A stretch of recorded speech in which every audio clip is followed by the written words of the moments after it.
В Якутске 10 часов – это мое рабочее место, и я приступаю к своим деловым обязанностям. Но перед этим я хочу немного рассказать о сайте ekt.ru.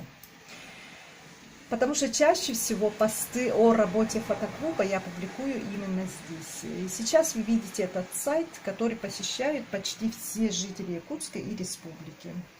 И большинство членов фотоклуба пришли именно с этого сайта. Видите, вот мой ник Татьяна. На сайте ЕКТ имеется раздел «Дневники». Вот этот я вам сейчас показываю. Раздел «Дневники» имеет очень удобный для меня формат. Здесь можно писать огромные тексты, загружать фото, видео, и все прекрасно работает. По хэштегу «Фотоклуб» выходят все мои посты о работе фотоклуба. Подспудно я еще увлеклась журналистикой и беру интервью у своих коллег, которые тут же и публикую. И также пишу отчеты о фотовстречах нашего клуба.